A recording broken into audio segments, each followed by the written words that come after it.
Fala pessoal, bem-vindo ao Admin, o único lugar aqui que é possível e dá pra gente falar Admin como login e senha, né? Gostaria de dar boas-vindas aqui a você, ouvinte, telespectador nosso, a esse novo podcast da GC Security, uma nova iniciativa nossa para conectar cada vez mais a nossa audiência a conteúdo relevante do mundo de segurança. Eu sou o César Baracá, sou Chief Revenue Officer da GC Security, estou aqui com o meu co-host, o Alexandre Brum, nosso CEO. Tudo beleza, Brum? Fala, César. Obrigado, pessoal. É um prazer imenso estar aqui falando um pouquinho e contribuindo um pouco com o mundo de cyber. Acho que, como o César comentou, a ideia é a gente trazer um pouquinho do nosso dia a dia aqui de forma bem descontraída, com conteúdo rico, que a gente possa dar risada e, no final das contas, agregar no dia a dia de vocês, viu? E com a gente aqui está o Rodrigo Gava, que é nosso CTO, e o Samuel Pires, que é nosso head técnico aí do Right Team. Fala pessoal, um prazer estar aqui hoje, né? Como o Brum bem apresentou, né? Meu nome é Rodrigo Gava, sou CTO da GC Security. Estou ansioso aí pelo papo, né? Que a gente vai conversar de bom aí.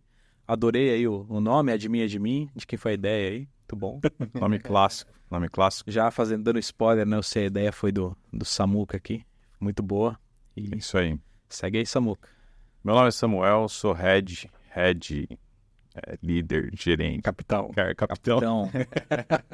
do Red Team, Comandante. da GC Security, e sou bastante entusiasta de informática no geral, né? Já sou velhinho, tenho bastante tempo aí de entusiasmo do assunto, e vai ser bem legal trocar ideia sobre os temas de segurança da informação. Boa. Isso aí, apresentações feitas, vamos dar início ao conteúdo, estamos com 3 feras do mundo de segurança aqui.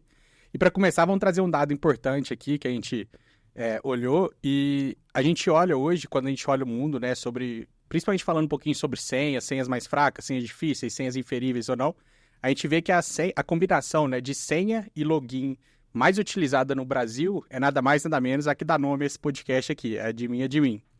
Então, em primeiro lugar, com mais de 200 mil utilizações aqui no Brasil, esse é o principal, depois seguido com a clássica 1, 2, 3, 4, 5, 6, e depois 1, 2, 3, 4, 5, 6, 7, 8, né? Aí depois 10, 20, 30, 1, 2, 3, 4, 5, 6, 7, 8, 9.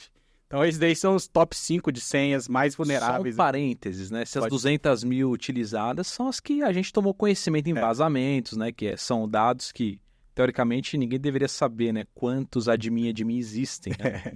No planeta. Mas, infelizmente, algumas credenciais acabam, né?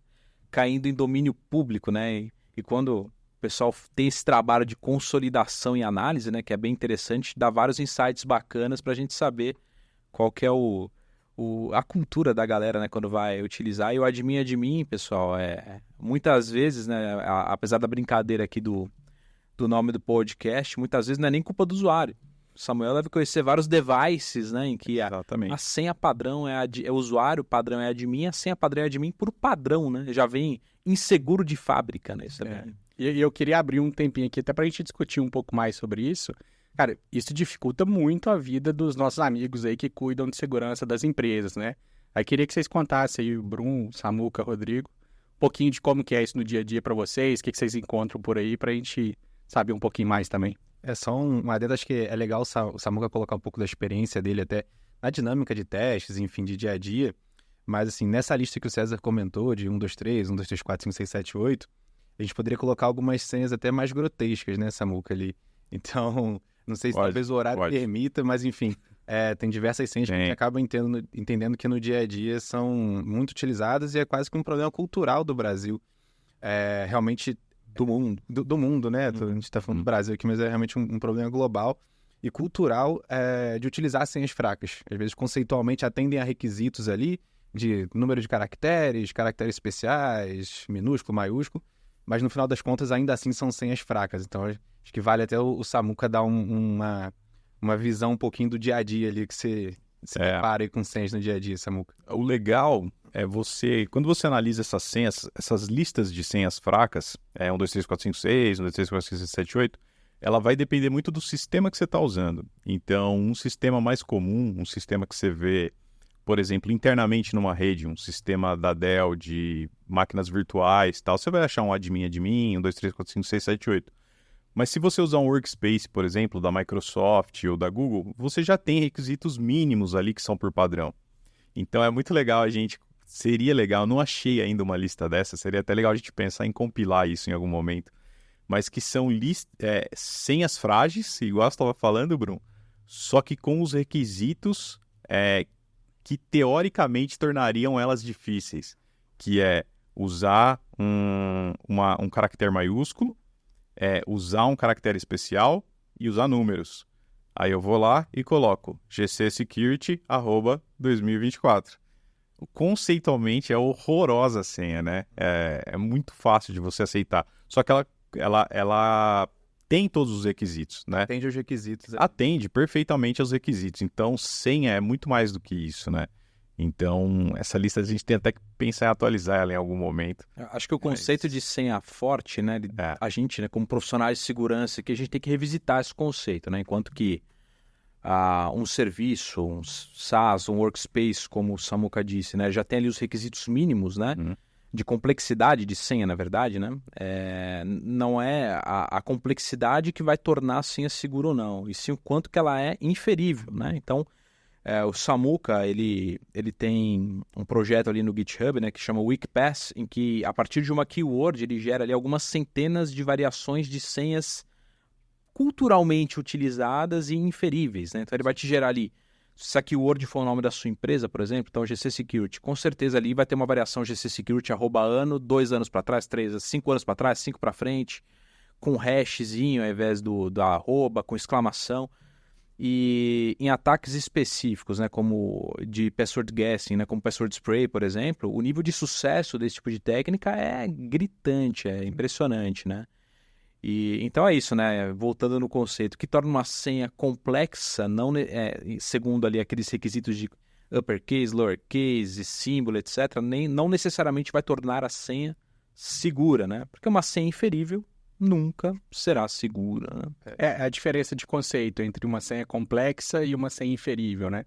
Eu consigo fazer uma senha teoricamente forte, mas se ela for inferível, ela não vai ser uma senha boa lá para o seu negócio. Com certeza. Muito de nome da empresa, por exemplo, são exemplos que a gente se depara no dia a dia, né? Mas tem muito caso também de, não sei, talvez a maior torcida do Brasil seja do Flamengo, do Corinthians. Bota lá, Flamengo, @81, algo do tipo, né? Então acabam sendo palavras inferíveis. Palmeiras, @51, né? Ajuda. E uma muito clássica, que eu inclusive coloquei eu acho que tá, não lembro se eu tirei ou coloquei. Mas tem uma muito clássica, pessoal de RH, que geralmente, assim, tô supondo aqui, tá? Mas geralmente é encontrado com a galera que trabalha com RH, que é sucesso 10, sucesso 11, sucesso 1, entendeu? Então, tem alguns nichos da empresa que você está fazendo o ataque que você pode tentar a senha direcionada também, entendeu? O pessoal de TI usa muito password, só que colocando arroba, dólar no lugar do S, entendeu? Então, e tem tem a famosa senha do helpdesk, que é o mudar @123, entendeu? Cara, preciso trocar minha senha. Tá bom, toma aí sua nova, mudar @123. E esquece de colocar a opçãozinha lá para trocar no primeiro acesso, né? Então, tem um universo a ser explorado de senhas frágeis aí que a gente precisa explorar. Assim, acabou que a gente não combinou nada, mas até se você fosse chutar dos ataques de password spray que você fez, por exemplo, quantos foram bem-sucedidos? Eu diria que sei lá, 100%. Praticamente 100%. Praticamente 100%. Alguma acha. Eu acho legal explorar o conceito um pouquinho de como que é esse ataque do password spray e a diferença que é o de ataque de força bruta, né? Que é o mais amplamente conhecido aí. O ataque de força bruta, ele é muito... Os dois não deixam de ser força bruta, porque você está tentando muitas senhas... Você está abusando das requisições do sistema, né? Então, só que o ataque clássico de força bruta, o que ele faz? Você testa muitas senhas em um ou poucos usuários, só que isso geralmente vai travar o usuário, né? E é mais fácil de você se proteger contra isso. Agora, no caso do ataque do password spray, é muito mais difícil de você pegar, porque você testa poucas senhas, né? Senhas inferíveis, que podem ser complexas, mas num universo grande de usuários. Por isso até o sucesso do password spray depende do tamanho do universo de usuários, entendeu? Alguém vai ter uma senha frágil. E uma coisa que faz esses padrões serem criados, porque é um padrão, isso é um padrão, né? Um padrão criado pelos funcionários da empresa e tal. Uma coisa que força esse padrão a ser criado é meio que uma faca de dois gumes ali, né? Mas quando uma medida de segurança muito comum é você colocar que o usuário precisa ter a senha dele trocada a cada 6 meses, a cada, sei lá, eu já vi alguns empresas financeiras que trocam todo mês, por exemplo. Não tem o que você fazer trocando a senha todo mês. Você vai criar um padrão, entendeu? Isso é até pior, na verdade. Isso até pior. Estimula o colaborador a criar padrões. Criar um padrão. Então, a gente sempre orienta a não ter... Tem que ter uma troca, obviamente, né? Porque se aquela senha vazar em algum dado momento, você vai ter trocado.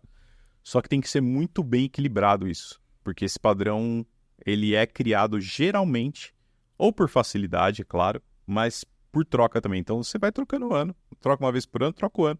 Troca uma vez por mês, vai por mês. Tem um padrão. Janeiro, arroba... Janeiro, arroba 2024. Trocou a senha em janeiro de 2024. Janeiro, arroba 2024. Trocou a senha em maio, arroba 2024. Pô, a gente acabou entrando nesse assunto de senha, né?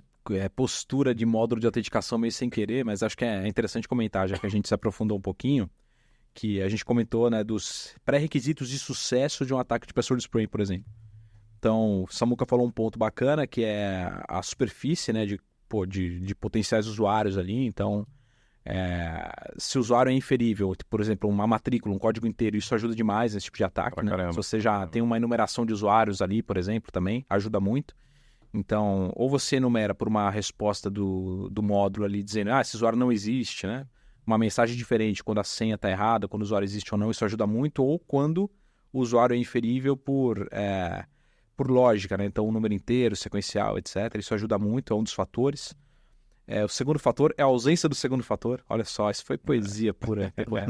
Então, o segundo fator é justamente a ausência do segundo fator de autenticação, porque ainda que você consiga, né, corromper o primeiro fator, que é a credencial de usuário e senha, se você se deparar no segundo desafio, que é um one-time password, né, aqueles geralmente 6 dígitos numéricos ali, isso acaba atrapalhando muito o adversário. A questão de rate limit, né, Samuca? Se você puder fazer requisições ali de forma arbitrária, né?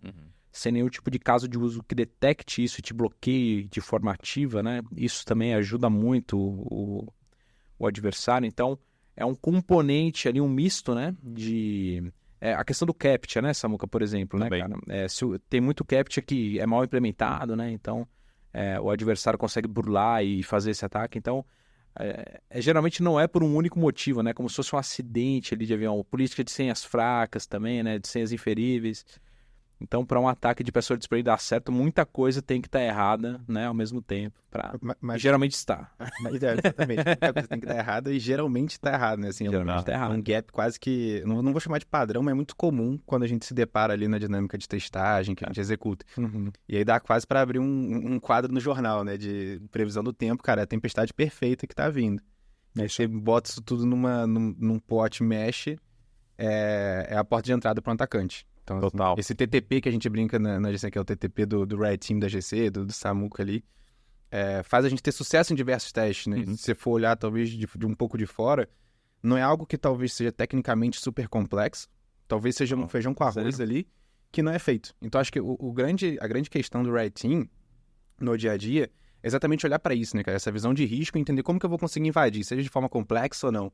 Mas ter esse olhar realmente do atacante que está engajado em invadir. E aí, obviamente, esses gaps que o Rodrigo muito bem comentou ali como que formam uma tempestade perfeita facilitam muito a vida do adversário.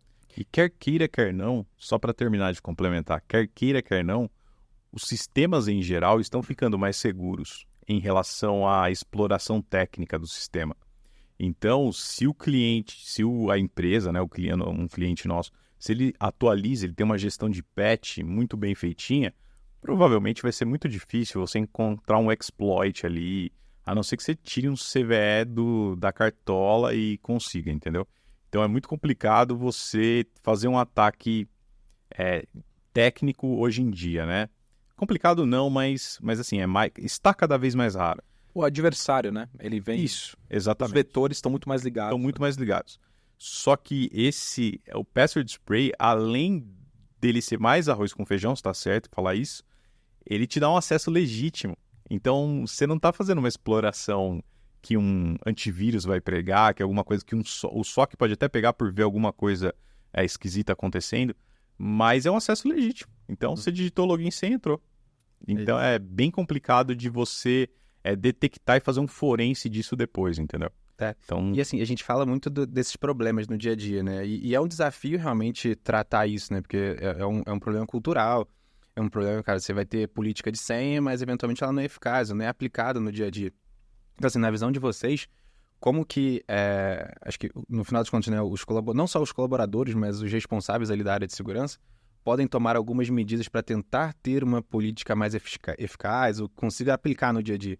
Porque é difícil chegar na empresa e falar assim, gente, a partir de hoje todo mundo tem que ter a senha e tal, complexa. às vezes tem que fazer. E é um desafio. Não, tem que fazer, né?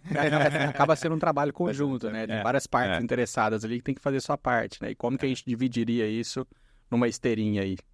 Olha, eu acho que, vamos lá, falando, acho que talvez a principal joia da coroa de uma corporação, né, em termos digitais, uma das principais joias da coroa é o Workspace. E hoje em dia, geralmente ele está em nuvem, então eu estou falando do Office 365, do Google Workspace, né, onde você consolida ali, no caso do Google Drive, no caso da Microsoft é o OneDrive, SharePoint, né, caixa de e-mail, né, Teams, comunicador instantâneo. Então você está ali debaixo, né, na verdade, além do Workspace, você tem ali debaixo dessa hierarquia toda a questão do single sign-on, né, que você utiliza uma única credencial para acessar toda uma gama de aplicações externas e internas ali do seu ambiente, né? Isso até é uma postura já mais moderna, mais madura, né? Você ter esse tipo de arquitetura aí desenhada de autenticação, né? Cara, assim, para você conseguir construir uma política de senhas segura, a contento e que pegue, né? Igual aquela questão da lei que pega e não pega, né? Você tem a questão primeira e primordial que é conscientização. Você tem que ensinar ali para sua base para sua superfície de ataque, né, humana ali para seus usuários, você tem que explicar o que é um conceito de senha forte. Você tem que fazer a sua parte e transmitir o conhecimento, né? A questão de passphrase, né, ao invés de password, o tipo Essa é bem legal. Essa eu gosto de falar, só para complementar você, essa é bem legal, porque o passphrase, ele é muito fácil de você lembrar e muito, muito difícil de você quebrar ou acertar. Então, mesmo que você faça uma quebra offline, né, de hash de senha, você não vai conseguir pegar. Que a senha, um exemplo clássico, né, sei lá, eu tenho um Fusca verde 88 com espaço na senha. Não pega, ninguém pega essa senha. Só que você lembra rapidão, entendeu? Você lembra com muita facilidade. Então é uma senha focada em humanos e não máquinas, entendeu? Por isso que a gente fala sempre. Como é que é o esquema? Uma senha que é difícil de máquinas quebrarem, né? E de humanos talvez inferirem. Hoje a gente cria um padrão de senha, né? Tentando acertar, claro, né? A gente acabamos criando uma cultura, né? De criar senhas difíceis de humanos memorizarem e fáceis de robôs quebrarem. É isso que a gente faz hoje, que a gente deve inverter, né? A gente deve fazer senhas fáceis da gente memorizar e praticamente impossíveis, né, de um robô quebrar, mesmo que offline, né? Pelo menos no poder computacional que a gente tem hoje, né? Quando chegar a computação quântica, a gente conversa. Mas, por enquanto, isso é outro podcast, mas, pô, essa frase que o Samuca falou aí, que sei lá, vai dar uns 20 caracteres, não contei aqui, mas já é muito difícil de quebrar offline. Não quebra. Bem complicado. E eu queria só fazer uma pergunta pro Samuca, depois eu retomo aqui a teoria. Samuca, que carro que você tem? Qual a cor? É o Fusca 88. Ah, tá bom. O pior que o Digão falou pra caramba, falou bem o ditado, né? Que eu falei igual o Chapolin aqui, foi... Quem tem boca come mosca em Roma. Mas a mensagem foi... Mas então, além da questão de conscientizar a galera, né? Às vezes, mesmo que você explique o conceito de passphrase, distribua material, que a galera tem que fazer ali a conscientização gamificada, que é muito legal, pô, preenche. Cara, se você tem uma empresa grande, né? Cuja estratégia de defesa está sob a sua responsabilidade ou da sua equipe, a gente tem que aqui alinhar, cara, que 2.000, 3.000 colaboradores, 500, 100 colaboradores, qual que é a chance de 2 ou 3, apesar do treinamento, pô, numa tentação do dia ali, colocarem uma senha inferível, né? É muito alto. Isso, na verdade, é tão plausível que é quase certo que vai acontecer, né? Então, por isso que a gente fala muito da segurança em camadas. Você pode fazer ali uma questão de dicionarização, né, de palavras proibidas no seu diretório de usuários ali para composição de senha. Você tem que fazer ali a questão do acesso por contexto, proteger o seu módulo de autenticação contra ataques desse tipo, né? Fazendo a lição de casa daquela tempestade perfeita que eu comentei. Então, quando a gente pensa nessa visão em camadas, né? Monta ali pequenas eclusas de segurança, fica muito mais difícil para o adversário se aproveitar de um vacilo único, né, do colaborador, até porque é muito injusto, né, você delegar a segurança de uma empresa na mão só de um colaborador. Se isso acontece, é porque algo deu errado. E assim, acho que esse é um desafio, que a gente está falando aqui de vários desafios, né? Que provavelmente alguém que está assistindo agora sofre com essa dor no dia a dia, né? Assim, a gente sabe que precisa ter política de senha que seja eficaz, de boas práticas, de higiene cibernética, mas assim, é um desafio que a gente encontra isso muito, né? Assim, senão várias pessoas já teriam feito isso. E assim, tecnicamente, o que vocês recomendam é como solução, né? Para tratar essas dores. Que no final das contas, o responsável por segurança ali, seja o gerente, o CISO, o coordenador, quem quer que seja, não pode contar com toda a segurança de uma empresa pendurada num usuário que vai acordar mal num dia e vai cair num phishing, por exemplo. Então a gente já tem que trabalhar com essa hipótese, né? Que foi um pouco do que o Rodrigo comentou. Resumindo, o que fazer? O que a pessoa que sente essa dor deveria fazer, né? Eu vou dar um exemplo, depois você complementa, Digão. Mas eu vou dar um exemplo. Tem um cliente nosso que a gente já fez muitos testes com eles, e em um dos testes a gente detectou o padrão de senhas e passamos para eles. E assim, demora para ser implementado, obviamente, né? Tem muito lugar em que a senha pode ser setada, tem muitos sistemas, mas no final eles conseguiram, e nos últimos testes que eu fiz, não existia mais padrão. Eles implementaram tanto no helpdesk, quanto em outros lugares de troca de senha, uma troca automática que já gerava o passphrase. Então, em algumas poucas senhas vazadas que a gente encontrou pela internet, era tipo assim, bruxa voadora 474, gnomo roxo com chapéu, sabe? Então, você vê que a senha da galera era tudo dessa forma, aleatória. Eventualmente, você vai encontrar um ou outro ali que tem uma senha mais padrão, mas era muito mais difícil. Então, assim, é um caminho longo a ser percorrido, justamente porque você precisa implementar essas mudanças, mas dá certo. Focando nelas, dá certo. Legal. E Samuca, você falou sobre credencial vazada, né? Acho que quando a gente acaba até explorando algum, talvez, dos principais vetores de ataque, de criminosos, e até que são utilizados em testes mesmo no dia a dia, tem um vetor específico que é o infostealer, né? Acho que é uma epidemia de malware que está comendo solta aí na internet. Tá. Acho que vale até comentar um pouco assim, né? De como que essa técnica, não é essa técnica, esse malware se conecta com esse tema de senhas que a gente está tratando, né? Como que vocês têm visto isso no dia a dia de teste?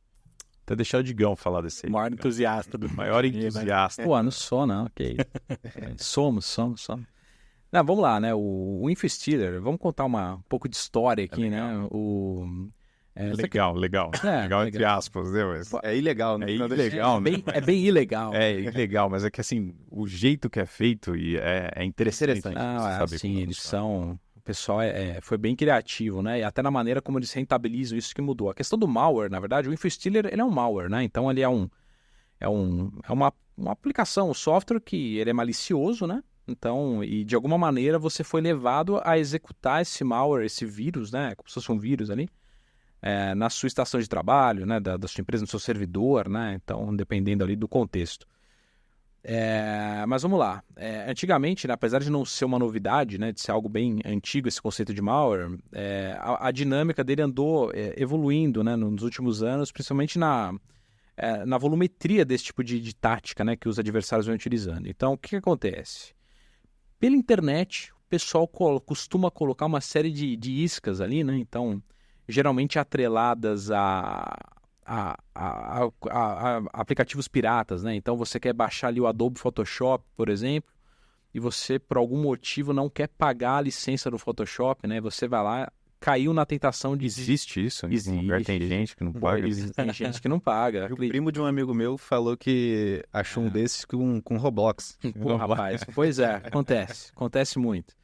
E pô, o pessoal vai lá e cai na tentação de digitar, sei lá, até no YouTube... Como craquear o Photoshop. Pau. Daí vai ter um vídeo lindo, né? Ô, pessoal, tudo bem? Aqui quem fala, geralmente uma voz até gerada por, né, text-to-speech ali. E o cara vai lá e, pô, explica, né? Ó, clica nesse link, para mim deu super certo, abre aqui, clica acolá, vai dar certo Photoshop. E na descrição do vídeo tem lá, baixar crack Photoshop. Você vai baixar esse crack aí. Geralmente ele vai funcionar até, tá? É plausível que ele funcione. E só que com um preço, uma contrapartida, né? E ele vai ali, além de craquear o seu Photoshop, ele também vai se apropriar de alguns dados que existem na sua máquina, na sua estação de trabalho. Talvez o pior impacto que existe nesse contexto, né, é porque esse tipo de malware, o InfoStealer, ele vai também pegar ali em claro, né, no contexto de execução, como ele está ali no contexto do usuário que está executando, ele tem acesso ali por alguns caminhos internos a consultar as senhas armazenadas no seu navegador, em qualquer navegador. Pode ser Firefox, Edge, Chrome, não importa. Eles estão prontos para exfiltrar ali esses dados de qualquer um deles, né?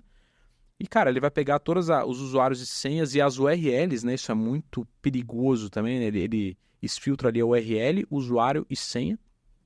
Consolida isso, também pega ali os arquivos que tem jogados na sua área de trabalho, né?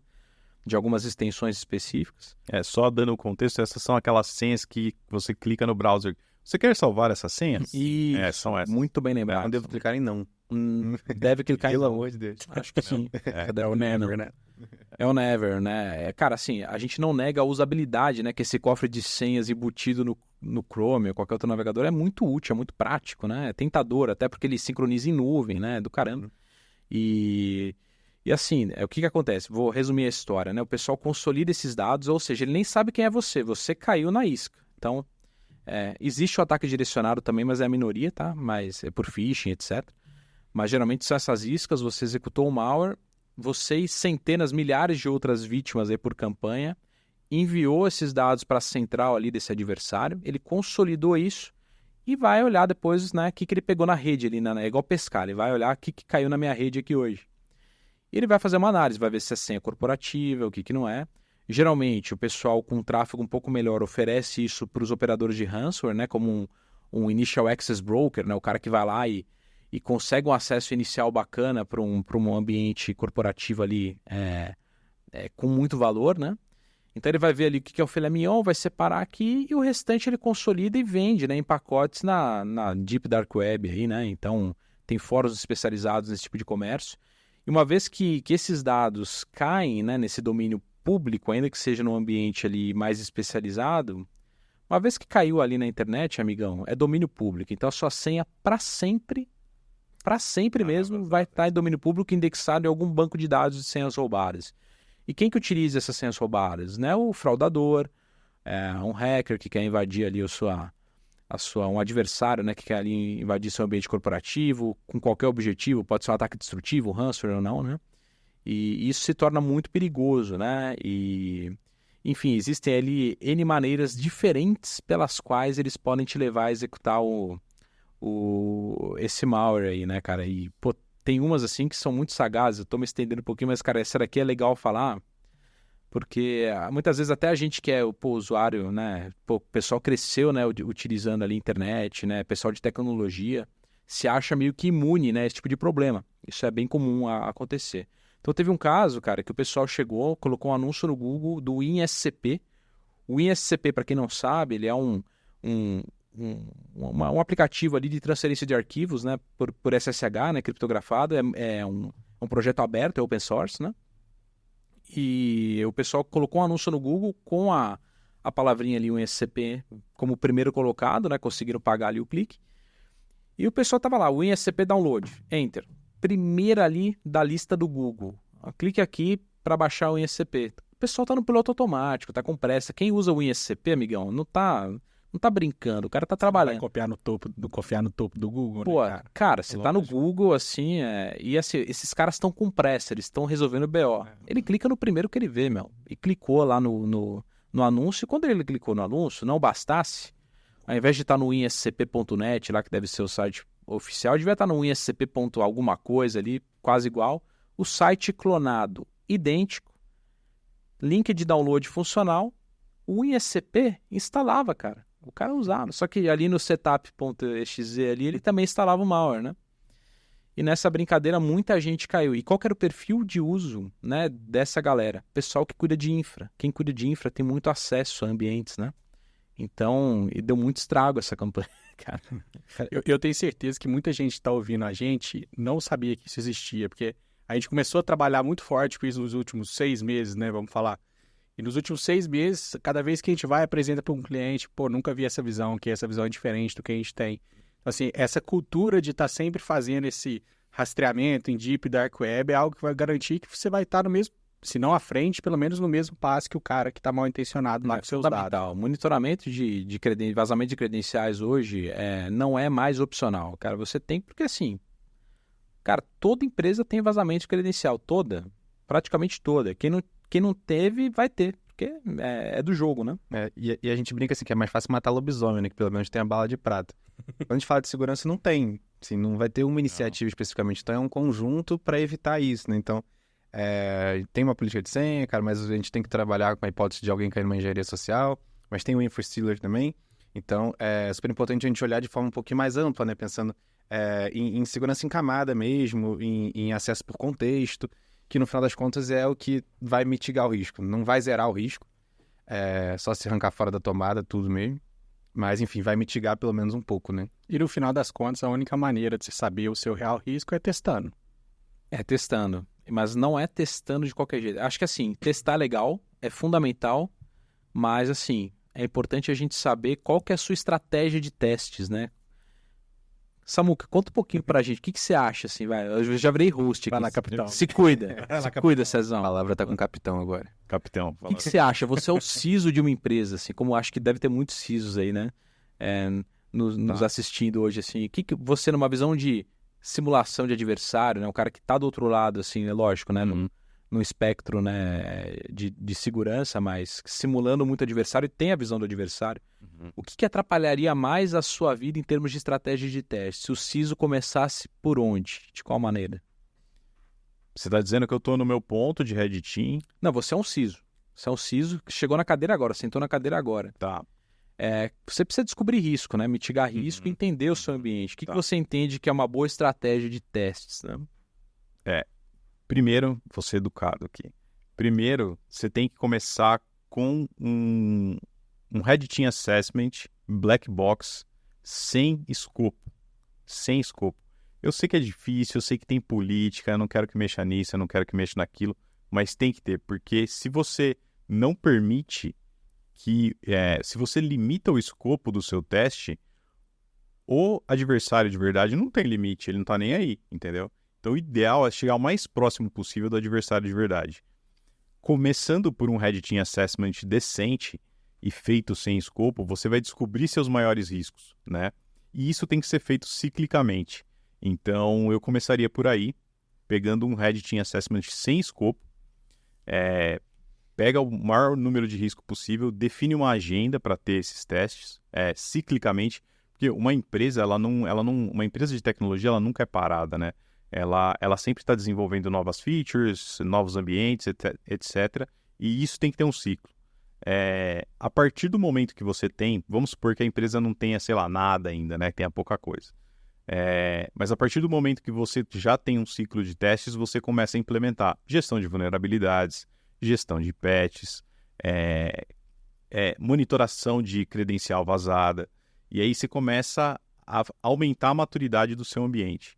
Mas eu começaria pelo ciclo do Red Team Assessment, porque é onde ele vai te entregar a verdade nua e crua de como está o seu ambiente, quer você queira ou não, entendeu?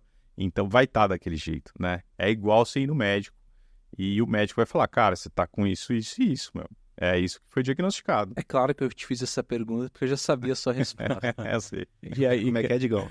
A verdade está no Red Team. Isso quer dizer que a gente tem um mantra, né, cara, que de fato a gente acredita muito nisso, né? Que ainda que a gente seja muito capaz ali, né, de enumerar os processos falhos e, enfim, né, entender o que a gente tem que fazer dentro de um framework que, cara, é super importante como NIST, né, como SIS, Controls, por exemplo, que, cara, são ferramentas fundamentais na jornada de um CISO também. A visão do adversário a gente nunca pode perder, porque, cara, é modelagem de ameaças tradicional, né? A gente tem que entender quem que é o seu adversário, o que ele pode conseguir, né? Uma vez confrontado com essas perfis de ataque, né, cara? A própria Microsoft, recentemente, aqui a gente está gravando isso aqui em 2024, né? Ela acabou de sofrer um incidente. A Microsoft, talvez o maior player de segurança mundial aí, nos principais, né, fornecedores de segurança, extremamente maduros, né?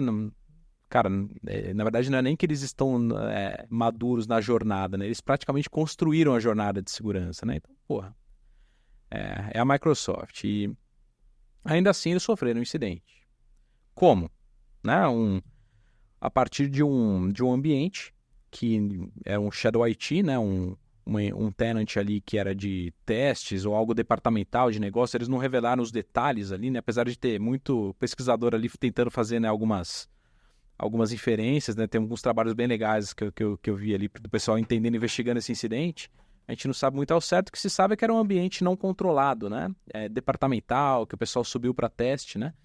E foram capazes ali de comprometer esse ambiente e, no final, comprometer o ambiente produtivo. Então, ou seja, a partir do ambiente departamental legado, de testes, não importa, o pessoal conseguiu atingir ali as caixas de e-mail dos colaboradores em ambiente produtivo.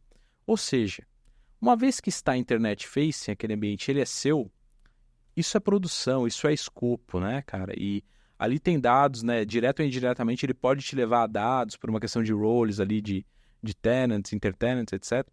E isso que eu acho mágico no Red Team, né, cara? O adversário encontrou isso, de alguma maneira, né?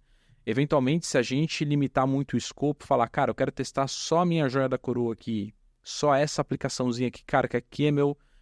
Putz, aqui eu acho que a gente tem que testar, fazer um pen test, né, de aplicação tradicional exaustivo na sua joia da coroa, mas sem esquecer daquela sua aplicaçãozinha ali marginalzinha, que está no seu ambiente on-premises ali esquecidinha, né, que o pessoal pediu para subir há 10 anos atrás, que isso vai ser um vetor de acesso à sua rede corporativa, que vai permitir escalação de privilégio no seu servidor, e que o pessoal vai conseguir interagir com o seu AD, vai rodar um password spray interno, né, Samu? Quantas vezes já viu o pessoal fazer isso? Vai rodar. E aí vai pegar a domain admin, vai disseminar um ransomware, e aí é aquela história que a gente vê se repetindo e repetindo e repetindo. Por isso, a verdade está no Red Team, né? A gente adora dizer isso, porque, cara, é revelador mesmo. Acho que para ditar um CISO, né, que acaba de sentar a cadeira, é claro, além dele revelar, né, tomar conhecimento do risco mais iminente, ele também vai entender quais foram as causas raízes, né, de cada um desses vetores, né, que propiciaram aquele incidente ali. E é legal que, assim, acho que uma dor que os responsáveis por segurança, no final das contas, enfrentam no dia a dia, é que, assim, se submeter a empresa a um rating assessment é uma situação desconfortável, né? Eventualmente vão aparecer pontos de melhoria ali. E a gente, cara, no dia a dia testa diversos tipos de empresa, com um nível de maturidade maior, ou menor, enfim, acho que é um range bem aberto, assim, né? E essa dinâmica de rating assessment não está se propondo a medir maturidade no final das contas, né? Muito pelo contrário. Então, quando a gente fala da Microsoft sofrer um ataque, eu não sei, talvez na avaliação do niche, a Microsoft tenha aqui a avaliação, deve ser a pé do máximo, né? Provavelmente. Devem gabaritar.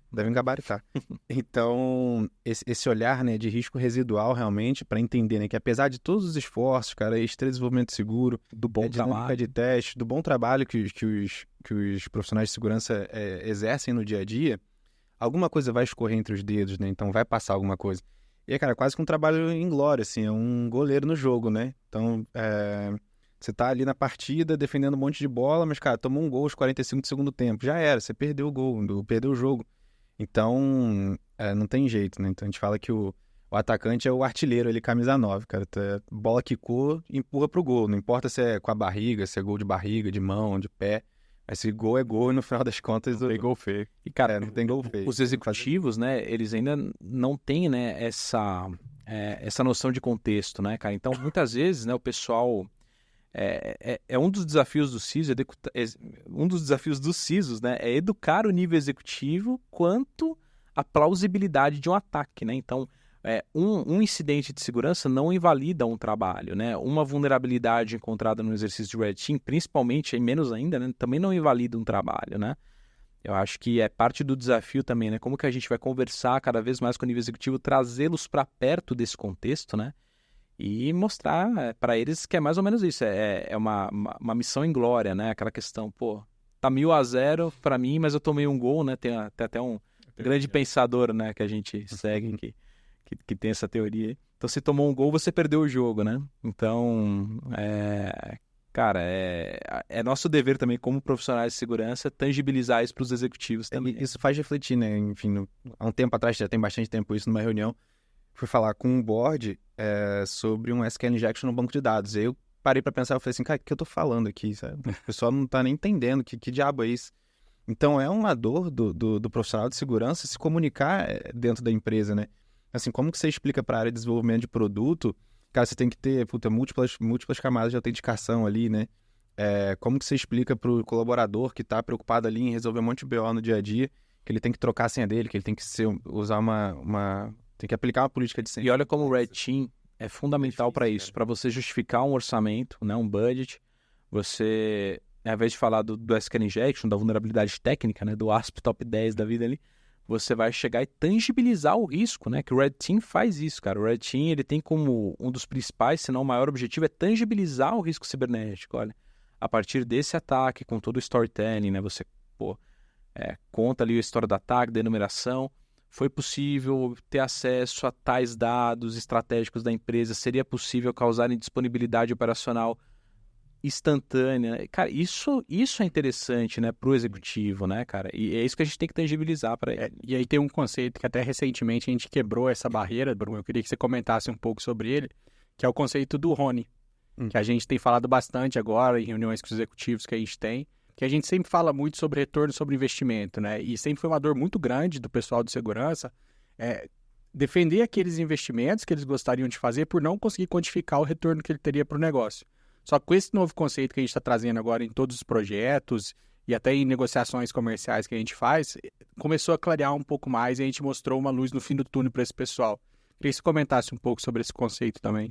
Assim, é legal que se conecta muito com esse desafio que a gente vem falando dos profissionais de segurança, né? Então, só um comentário, eu tentei convencer o Bruno a chamar Rony Von, mas não...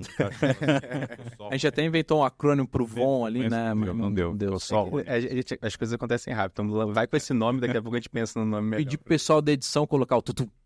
Depois, praticamente.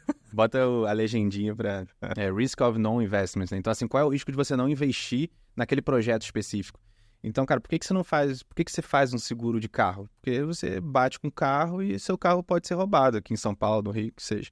Então, é por isso que você faz o seguro, simplesmente assim, né?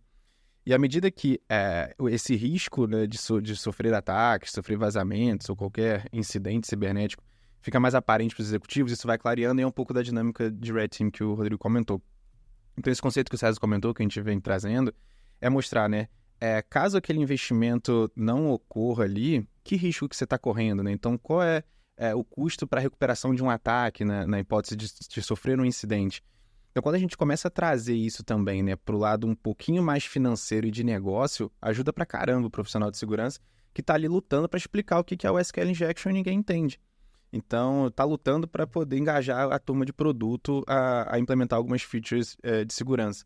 Então, esse conceito é bem legal que a gente vem trazendo exatamente para isso, né? Para ajudar o profissional de segurança a se comunicar dentro da empresa. Porque, cara, no final das contas, a responsabilidade vai estar no CPF ali do CISO, do responsável por segurança, mas é uma responsabilidade compartilhada e todo mundo tem que estar engajado no tema.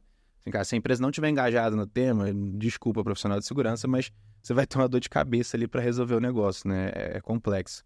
É que a gente fala muito de Rating Assessment, de Pentest, mas, assim, é importante ter claro, né, que isso não é uma abordagem pontual. Então, a gente vai, de fato, obviamente, ter algo cíclico ali, uma recorrência de teste, que é super importante, mas o trabalho não morre na dinâmica de Red Team, né? Muito pelo contrário. O Red Team, na verdade, ele acaba direcionando qual é a sua prioridade, porque vai estar olhando para o risco mais iminente. Então, cara, será que você tem uma gestão de vulnerabilidades com governança de vulnerabilidades ali bem implementada? Será que você tem uma estratégia de desenvolvimento seguro? Será que você tem um monitoramento da Dark Deep Web efetivo? Então, assim, acho que o grande ponto é que o Red Team ele deve estar presente em todas as soluções, né? Quando a gente busca implementar, e acaba servindo como um norte mesmo, né? Um direcionador do que você deve priorizar. Porque a gente sabe que, no final das contas, a turma no dia a dia, cara, vai enfrentar desafios, né? De orçamento, de time. A gente sabe que tem pouca gente para trabalhar, o orçamento é curto e a turma tem que fazer milagre. Então, assim, como que você faz, de fato, o melhor uso do seu orçamento, né? Para você direcionar, de fato, como que você vai mitigar risco. Então, acho que esse que é o principal ponto, assim, você conseguir direcionar, a partir da iniciativa de Red Team, como que você utiliza seu orçamento para mitigar o risco da forma mais efetiva. Lembrando que não vai chegar a zero, só se arrancar fora da tomada. Mas como que você gasta isso da forma mais inteligente, basicamente. Legal. É isso aí. É isso aí. Aí vai lá Vamos para algumas histórias aí. Histórias de terror. Show de ouro. Tem uma vinheta pra esse momento. Tem uma Como vinheta. é que é o nome do quadro? Histórias de horror digital. Histórias de terror. Ou Samuca Sincerão, a gente pode decidir aqui também. As duas são boas. Deixa pro segundo. Tá certo, Red. Mas é legal que, assim, pô, pessoalmente você já participou de 200, 300 testes para mais, sei né? quantos, Foi mas bastante foi coisa. bastante Cada já. cabelo branco é um teste executado. Engajamento de Red Team, você diz, né? 300 engajamentos de Red Team. Isso. E aí é legal porque, assim, pô, você deve ter encontrado várias coisas aí que acho que é legal compartilhar com o pessoal aí, porque, assim, legal. aquilo que a gente falou da senha fraca, pô, beleza, mas o que ela pode gerar de impacto pro negócio, né? Que é a hora da gente mostrar aí o que você conseguiria gerar de impacto aí. Eu vou citar 2 casos e depois eu falo do phishing, que é bem bacana também sobre isso. Mas um dos casos emblemáticos que a gente encontrou, que foi, assim, muitos problemas eles têm a ver com algumas implementações equivocadas do pessoal de desenvolvimento, né? Que, assim, a maioria dos buracos de segurança que você vai encontrar, elas estão em desenvolvimento de software ou infraestrutura, que é a base de tudo, né, que você vai montar. Então, uma interessante que a gente encontrou, sem delongar muito, mas uma interessante que a gente encontrou aí foi, tinha montado, o pessoal de dev, ele montou foi bem legal, a iniciativa bem bacana, assim, para facilitar o acesso do pessoal à VPN. Então, Só em defesa aqui, ó, desenvolvedores que estão nos assistindo aqui, isso aqui foi um esforço de guerra em tempos de pandemia, tá? Foi a exatamente. toque de caixa, vai lá. Não, e só para Achando falar que o que Digão que fez isso aí, hein? Eu não sou dev há mais de 10 anos. Eu passei 12, 14 anos como dev e ainda me considero dev também, tá? Sou da turma também. Mas foi... eles fizeram um esquema legal, foi bacana para o pessoal poder acessar a VPN muito fácil. Então, com login e senha, você acessava um ambiente onde estava a sua configuração de VPN ali. E a VPN, ela tinha configurado login, senha e dupla autenticação. E só que daí o erro básico ali foi que eles deixaram o QR Code de dupla autenticação logo depois que você digitava o login e senha para pegar a sua configuração. Então, assim, eu já tinha login e senha mesmo, eu só escaneava e entrava na VPN. Então, não servia para nada aquele QR Code lá.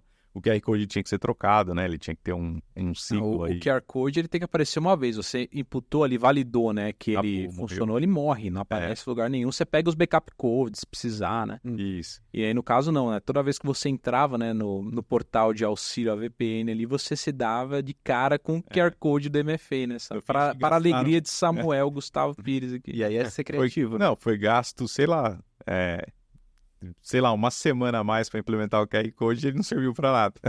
Entendeu? Então, mas esse é um ponto que o Rodrigo comentou em defesa dos devs, que existe uma pressão muito grande da turma de produto para desenvolver, né? Então, cara, desenvolve produto novo, feature nova, porque, enfim, vai ter um retorno, vai ter um ROI que seja.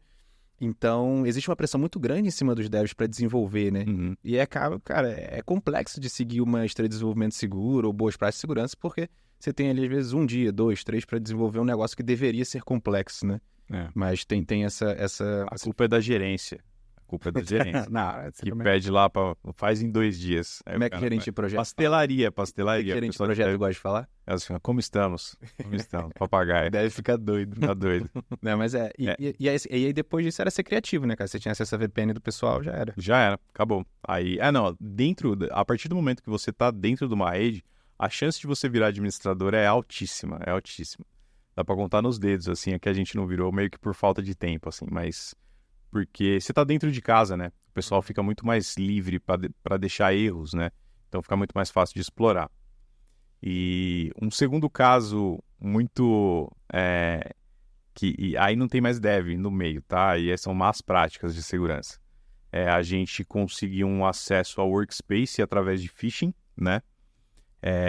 E o phishing, só para mostrar até esse caso, que ele é bem emblemático, porque era um CFO que caiu no phishing, e esse CFO tinha dupla autenticação, só que a dupla autenticação dele era simples pelo celular. Então, essa dupla autenticação simples pelo celular, você tem alguns programas, o mais famoso é o Evil Jinx, que você fica no meio do caminho, assim, a sua autenticação, ela fica no meio do caminho entre a Microsoft, por exemplo, a Microsoft e o usuário. E aí o usuário usa lá em cima na URL do browser vai estar a sua e não da Microsoft. Então ele vai preenchendo, funciona, porque ele vai pegando as informações da Microsoft e jogando para você, é um proxy, né, no meio do caminho. Se botar senha errada, ele vai falar que tá errado, perfeito. Vai mostrar o pop-up da dupla autenticação certinho. O logotipo da empresa também personalizado, que tem Tudo. no Office ali. Perfeito. E aí, só que eu tô no meio do caminho, capturando tudo que tá passando por lá. E eu sei o nome do campo que tem o login, sei o nome do campo que tem a senha, e o mais importante de tudo, depois que ele digita a dupla autenticação, eu pego o cookie de sessão. O cookie de sessão, ele vale um acesso, entendeu? Então, toda vez que você no seu browser digita seu login e sua senha e depois passa lá um mês sem precisar digitar, é um cookie de sessão armazenado no seu browser que te dá esse acesso. Então eu pego, ele é o que me interessa, né? O biscoitinho de sessão. E aí eu importo ele no meu browser e depois que ele está no meu browser é só eu acessar o site da Microsoft que eu já apareço logado já na conta da pessoa.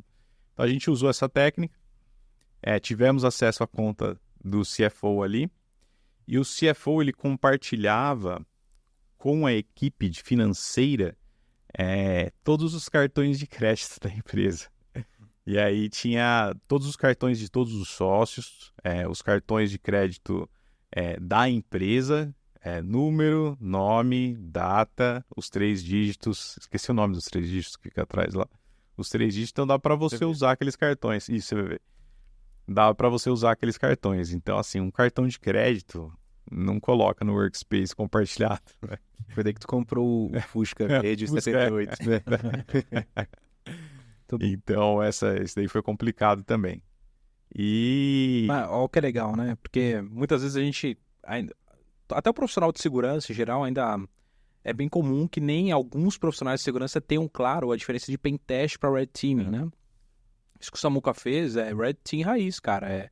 Ele se utilizou de técnicas que são amplamente utilizadas por adversários, né? Que é o phishing, por exemplo, engenharia social, para conseguir um vetor de acesso. Então, muitas vezes, a gente está ali tranquilo ali, né? Porque, cara, meu workspace do Office tem MFA. Tô suave. Vazou ali na Deep Dark Web uma credencial, por infistealer ou de qualquer outra maneira, sem inferível, não importa, reuso de credencial. Mas eu tenho MFA, então, cara, tô suave. Mas no caso ali, não. Samuca enviou o phishing, o executivo caiu, né? E foi roubado o cookie de sessão ali do Office, como não havia uma regra de acesso por contexto, né? Um controle por device ali ou por IP de origem, ele conseguiu pular para dentro e o estrago foi feito, né? Interessante bem que foi o Samuca que encontrou, né? Exatamente. Acho que esse que é o ponto que a estratégia de segurança tem que ser levada em consideração. Porque se não é você que acha, é alguém mal intencionado que acha. E aí vem, de fato, o prejuízo, né? Cara, não é uma questão de si, né? É uma questão de quando. Então, assim, se não... Tô falando aqui o Samuca, né? Mas se não é o Red Team que vai achar, cara, alguém vai achar aquilo ali. Então, pode ser que não seja hoje, mas amanhã ou depois vai achar. Então, é importante esse é o ponto, testar o quanto antes. Até uma das soluções, só para complementar uma das soluções que o Digão falou, que é o uso da chave, a chave USB, que é tipo YubiKey, sabe? No lugar da dupla autenticação tradicional. Porque ela tá... o U2F lá, né? Isso. Ela tá atrelada para quando ela cria o cálculo criptográfico que ela faz, está atrelado ao URL do browser. Aí a URL você não tem controle, né? Sim. A URL é do site. Então não tem como você forjar um phishing que roube a dupla autenticação de quem usa a chavezinha física. Isso é interessante. Boa. E acho que é legal até não foi combinado isso, mas assim, ver com você tem de cabeça fácil, assim. Cara, qual que foi não vai falar cliente, obviamente, mas sim, pensando em potencial de impacto, cara, qual que foi o que mais te chamou atenção nessa jornada aí que você tem de segurança? assim, vários, muitos chamaram a atenção, mas tem um que ficou na minha cabeça que foi assim, ó. O phishing da GC, ele é um phishing um pouquinho diferente do tradicional. A gente faz um phishing parece um marketing, né? Um e-mail marketing, né? A gente foca muito em todas as regras de e-mail marketing para que a pessoa realmente acredite que é alguma coisa e clique. E depois, no final, a gente faz um mini RTA, né? Para levantar os riscos que aquele phishing teve e não só mostrar estatísticas de quem clicou, quem abriu, etc. Então, a gente faz o phishing, tem estatísticas e levanta riscos. E em um desses clientes, foi ficou muito na minha cabeça, assim, que a gente fez o phishing, pegou as credenciais, uma das credenciais acessava a VPN, aí a gente acessou a VPN, aí no AD, tinha na configuração do AD, assim, quando você entra no Active Directory da Microsoft, existem muitas informações públicas para quem tem qualquer privilégio. E uma das contas, que era uma conta domain admin, a descrição da conta era assim, senha e a senha. Aí a gente virou domain admin. Da série Querido Senhor Hacker. Querido Senhor Hacker, exatamente. Então a gente lançou o phishing, pegou a senha, entrou na VPN, virou domain admin. E foi, sei lá, 3 horas, entendeu? Agora sim, falando em impacto para o negócio, Cezão, eu me lembro de casos em que, assim, imagina uma empresa, uma fintech, que ela é totalmente orientada à hospedagem em cloud, em um determinado cloud provider, né? Aqui o chain ali se desdobrou de uma maneira em que o pessoal ali, a equipe do Samuca, virou administradora da cloud ali em todos os tenants, era um single sign-on, né, que te dava autoridade em vários tenants de cloud diferentes. E, cara, assim, ele podia, parafraseando o grupo Lapsus, né, que fazia muito isso, eles iam ali apagando toda e qualquer instância indiscriminadamente, nem pedia resgate se os moleques só iam lá e apagavam. Se o time fosse fazer algo assim, se fosse um ataque real, um ataque destrutivo real, né, era só sair apagando tudo, tenant de backup, de produção, de homologação, de desenvolvimento. Seria como um hard reset na vida digital de uma fintech, cara. Isso daí, até a gente ficou assustado. Falou, cara, como que ia fazer? Depender de engenheiro da cloud para subir um backup da casa ali, para voltar a ter alguma coisa de onde começar. Senão era um hard reset. Porque potencialmente acabou a empresa. Então, teve caso que a empresa faliu, cara, que a gente respondeu um incidente. E o incidente foi tão sério em nível de fraude que a empresa não conseguiu se recuperar, cara. Uma empresa super promissora, financeira também, né? De empréstimos pessoais, assim. Não é que ela acabou logo depois, teve um incidente e acabou, não. Mas a sequência de fatos, o efeito borboleta, nem digo efeito borboleta, efeito pterodátilo, né? Que foi uma patada o negócio. Mas o efeito subsequente ali, a empresa, enfim, perdeu todo o investimento que teve, caixa, ferrou e fecharam as portas. E um ponto que, assim, eu sempre gosto de ressaltar muito, e o César perguntou, né, qual é o principal impacto ao negócio, o que você já viu de mais relevante, sim. E muitas vezes a gente está falando realmente de impactos financeiros ali que podem colocar em jogo, no final das contas, a existência ou não de uma empresa. Mas existe um lado também que é quase que uma responsabilidade de segurança pública, assim, sabe? Uma responsabilidade social mesmo. Então, você pega empresas hoje, principalmente quando você olha para a cadeia de suprimentos, é algo muito complexo e poderia impactar a gente no final das contas, no final do dia. Então, assim, tem exemplo recente de laboratório que sofreu um ataque ransomware e ficou alguns dias paralisado. Quantas pessoas deixaram de fazer cirurgia, enfim, quantas pessoas morreram no final das contas por conta disso, né? Então, assim, esse trabalho de segurança, ele vai além, inclusive, desse risco ao negócio, né? A gente está falando de uma questão de segurança pública, realmente um risco pessoal para as empresas, quando a gente trata isso no dia a dia, sabe? Legal. Então, aqui a gente falou um pouquinho das histórias, né? E tirando uma história um pouco mais triste aqui que o Rodrigo falou, são histórias, na verdade, de superação, né? Que as pessoas foram, descobriram o risco, trataram o risco, e as empresas estão prosperando aí. Esse é o caminho que a gente espera para todas elas. E aí, passando um pouquinho para frente, até para começar a finalizar o podcast, queria que, rapidamente, a partir de tudo que a gente falou aqui, cada um de vocês falasse um pouquinho, de tudo que a gente viu aqui, quais são as principais dicas aí para o pessoal que está assistindo a gente? Posso começar? Para começar amanhã, o que o cara vai acordar amanhã e fazer? Mas qual que é o contexto? Você está falando dica para um CISO, para quem? Dica para uma pessoa que vai tomar conta da segurança de uma Da segurança, tá bom. Eu começo pelo contexto mais técnico um pouquinho. Vai lá. Invista, se você deve, invista em aprender segurança. É legal pra caramba. É um assunto muito bacana, todo mundo curte. É super sexy o assunto de segurança, principalmente de Redditinho, o pessoal gosta bastante, né, de ver e tal. Então, invista em segurança e sempre tenha esteira seja entusiasta de uma esteira de desenvolvimento legal, que tenha segurança no meio do caminho, né? Então, não é só codificar, você tem que codificar tudo. E se o seu gerente tiver em cima, levanta a bandeira da segurança também, porque é muito importante isso. Eu acho que um dos principais fatores desses problemas é a parte de desenvolvimento e a parte de infraestrutura, né? Então, acho que investir aumenta o passe do desenvolvedor, aumenta o passe do trabalhador de infra, ter esses conhecimentos, né? Então, acho que é muito interessante investir a própria pessoa investir na própria carreira, baseando-se em segurança. Segurança é atividade fim hoje em dia, não é atividade meio, né? Então, se a gente desenvolve um sistema inseguro, a gente não está atendendo ao negócio, né? Ele pode fazer tudo que você está querendo ali no requisito técnico, mas no final das contas ele não atingiu o objetivo porque foi desenvolvido de forma insegura, né? Então, esse mindset de, cara, segurança é atividade, é parte da minha atividade fim, não importa a minha atividade fim. Então, isso é bem importante nessa virada de chave, assim. Isso aí. Falando um pouquinho, né? É difícil até falar para CISO, né? Para responsável por estratégias de segurança, porque esses caras, né? Eles são tão ou mais técnicos, ou têm tanto ou mais conhecimento até que a gente. É um baita desafio você prestar consultoria, né? Para esse perfil de profissional. Os CISOs no Brasil, o Brasil é muito bem servido, né? De CISOs, né? Os gerentes de segurança, e depende de como cada empresa chama, né? Essa cadeira, né? Agora, se a gente for falar de tudo que o CISO deve fazer, né? A gente tem um projeto já chamado CISO Mind Map, né? Que é todo tópico, uma folha do tamanho dessa televisão aqui, só que você não enxerga a fonte de tanta coisa, né? Que o pessoal tem que se preocupar. Agora, falando em tendências, né? É algo que a gente vem observando com muita recorrência nos testes e respostas a incidente, cara, é a questão de não negligenciar os sistemas departamentais. Então, o que eu entendo por um sistema departamental? Vamos lá, você tem uma empresa, uma indústria, né? E seu departamento de engenharia é cliente de uma plataforma SaaS de terceiro que você, de segurança, nem tem noção que eles estão utilizando. E nessa plataforma SaaS trafegam dados estratégicos, segredos, né, industriais de negócio, que na mão do concorrente, cara, isso pode ser um golpe vital assim no seu resultado até, né, no seu market share.